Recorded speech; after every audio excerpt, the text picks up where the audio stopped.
बालक था। वो अपने पिताजी, विमाता और उनके 2 बेटियों के साथ रहता था। उनके नाम थे रम्या और चित्रा। उसकी विमाता और उनके बेटियां नीरज की ओर बहुत कठोर रहते थे। घर के सारे काम उनकी बेटियों से नहीं बल्कि नीरज से करवाती थी। नीरज, कहाँ हो तुम? सुबह मेरे लिए उठने के बाद चाय लाना भूल गए क्या? ऐसे बिस्तर पे लेटे हुए चिल्लाती है जब नीरज चाय लेके आता है। नीरज, मैंने तुमसे मेरे कपड़ों की इस्त्री करने के लिए कहा था, तुमने किया?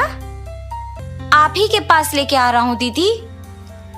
सुबह उठ के सारे काम करने पर नीरज थक के सो जाता था। एक दिन नीरज अपने विमाता को पानी दे रहा था जब थोड़ा पानी गलती से उन पे गिर जाता है। अपने विमाता से मार खाने के डर से वो घर से भाग जाता है। जहाँ भी जाओगे घूम फिर के तो तुम वापस घर ही आओगे, तब देखती हूँ। ऐसे वो घर से निकलकर चलते चलते बहुत दूर चला जाता है।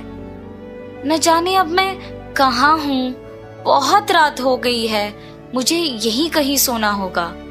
ऐसे वो उसके चारों ओर देखता है। कोई भी ना होने पर घबरा जाता है। तब उसे एक बड़ा बंगला नजर आता है। शायद वहां कोई होगा।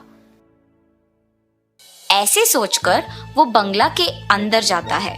बंगला अंदर से बहुत पुराना था और सारे सामान इधर उधर बिखरे हुए थे।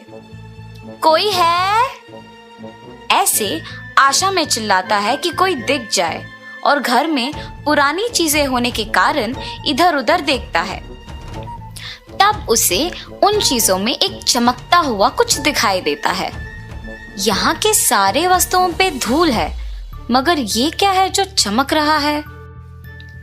ऐसे नीचे पड़े हुए उस चमकते हुए वस्तु को उठा के उसे साफ करता है और तब देखता है कि वो एक आईना है। साफ करने के बाद वो एकदम नया दिखता है। ये चीज तो टूटा भी नहीं है और मेरे साफ करने पर नया दिख रहा है। मैं अगर नीचे भी गिर गई तो भी नहीं टूटूंगी। तुम बात भी करते हो? हाँ, मैं बात कर सकती हूँ। तुम नीचे गिरने पर भी क्यों नहीं टूटोगी? मैं नहीं टूटूंगी, और अगर टूट भी गई तो मुझ में सारे टुकड़ों को संलग्न करने की शक्ति है। तुम्हारी विमाता के हाथ मार खाने के डर से तुम भाग के बाहर आए हो ना? हाँ, तुम्हें कैसे पता? मुझे सब पता है, मैं कुछ भी कर सकती हूँ। अच्छा, तुम सब कुछ कर सकती हो ना? तो मैंने सुबह से कुछ नहीं खाया है, मुझे बहुत भूख लग रहा है। मुझे खाने के लिए कुछ दे सकते हो? जरूर, मुझे देखकर तुम्हारा मनपसंद खाना को मांगो। नीरज जैसे ही आईने को देख के अपना मनपसंद खाना मांगता है, वो उसके सामने प्रत्यक्ष होता है और वो आश्चर्यचकित रह जाता है। तुम सच में कुछ भी कर सकते हो, तुम जादुई आईना हो।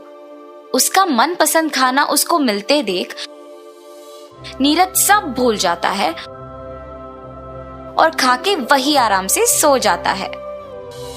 अगली सुबह अपने विमाता की आवाज सुनाई पड़ने पर उठ जाता है।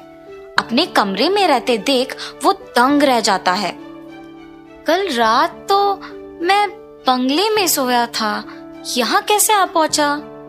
तुम्हें यहाँ मैं लाई। तुमने? मगर क्यों? अगर मेरी विमाता मुझे देखेगी तो मारेगी। मुझे डर लग रहा है, मैं यहाँ नहीं रहूंगा, मैं चला जाऊंगा। इतना क्यों डर रहे हो? क्या तुम्हारी विमाता अच्छी नहीं है? मेरी विमाता बहुत अच्छी है, पर उनको मैं पसंद नहीं हूँ। अगर वो मुझे पसंद करती तो मेरी बहुत अच्छी देखभाल करती। तो फिर अपने विमाता में बदलाव क्यों नहीं लाते तुम?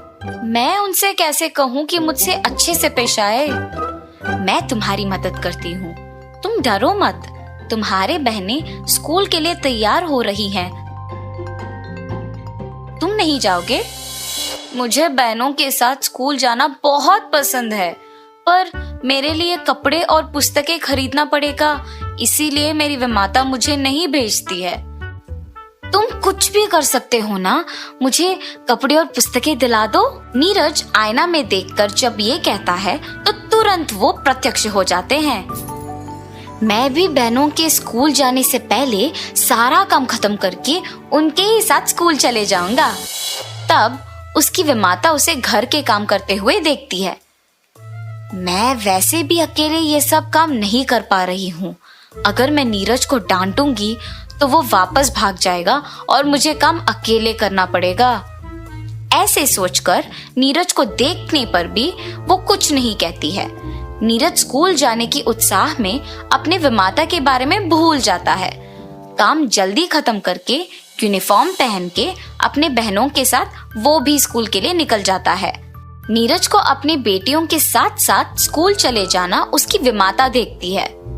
नीरज ने सारा काम बहुत जल्दी कर लिया और आज स्कूल भी चला गया। उसको नए कपड़े कहाँ से मिले? ये बात मुझे उसके स्कूल से आने के बाद पूछना होगा। और उसके स्कूल से आने वक्त तक इंतजार करती है। नीरज के स्कूल से आने के बाद मुझे उससे प्यार भरी बातें करके उसको पूछना होगा कि उसके नए कपड़े खरीदने के पैसे कहाँ से मिले। इतने में नीरज उसके बहनों के साथ स्कूल से वापस आता है। माँ, नीरज के हमारे साथ स्कूल आना मुझे बिल्कुल नहीं पसंद। हाँ माँ, मुझे भी। उनके माँ नीरज के नए कपड़े और पुस्तकों के बारे में जानने के लिए उन्हें चुप करवाती है। चित्रा, भैया को ऐसे नहीं बोलते। नीरज, इधर आओ बेटा। ऐसे प्यार से बुलाकर उसको अपने बगल में बिठाती है। बेटा, स्कूल का पहले दिन कैसे लगा तुमको? नीरज को जब विमाता उसकी माँ की तरफ प्यार से पेश आना देख उसे बहुत खुशी होती है। काश मेरी विमाता हमेशा मुझसे ऐसी ही बात करती। नीरज, बेटा तुम्हें ये स्कूल यूनिफॉर्म, बैग और पुस्तकें कहाँ से मिले? विमाता, ये सब मैंने नहीं खरीदा। और ऐसे नीरज उनको जादुई आईने के बारे में सब कुछ बताता है। बेटा, मुझे वो आईना दिखाओगे? जी विमाता, अभी लेके आता हूँ। आईना लेकर अपने विमाता को देता है और उस आईने की कहानी उसकी बहनें भी सुनती हैं। माँ, मैं पहले मेरी मनपसंद चीजें मांगती हूँ, मुझे वो आईना दो ना माँ, बड़ी बहन होने के नाते मुझे वो आईना पहले मिलना चाहिए। मैं पहली अपनी मनपसंद चीजें मांगूंगी। तुम दोनों लड़ो मत। चित्रा ने पहले पूछा तो पहले उसे मिलेगा ये। पहले जादुई आईना चित्रा को मिलने पर वो बहुत खुश होती है। मुझे सबसे खूबसूरत बनाओ। ऐसे कहते ही चित्रा बहुत सुंदर बन जाती है और फिर आईना रम्या को दिया गया।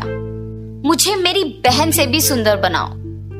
ऐसे मांगते ही रम्या चित्रा से भी ज्यादा खूबसूरत बन जाती है, पर उससे संतुष्ट ना होकर लालच से वो आईने से और खूबसूरत बनाने के लिए मांगती है और तुरंत उसकी सारी सुंदरता खोकर वो बदसूरत बन जाती है।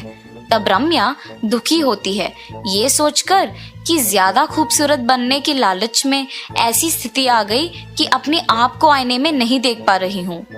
रम्या को ऐसे बदसूरत देख उसकी माँ भी बहुत दुखी होती है। अपनी बहन और विमाता को दुखी देख नीरज जादुई आईने को अपने हाथ में लेके खुद अपनी बहन को सुंदर बनाने के लिए मांगता है। तुरंत उसकी बहन खूबसूरत बन जाती है। रम्या के लिए नीरज ऐसे मांगते देख उसकी विमाता को समझ आता है कि वो अपनी बहनों को और उन्हें कितना प्यार करता है और नीरज के साथ उसके बुरे बर्ताव के लिए अफसोस करती है। तब से नीरज को भी अपने बेटियों के समान प्यार करती है, उसे स्कूल भी भेजती है। ये सब देख नीरज भी बहुत खुश होता है। ये सब उस जादुई आईने के वजह से हुआ है। ऐसे सोचकर वो खुशी खुशी अपनी जिंदगी जी लेता है।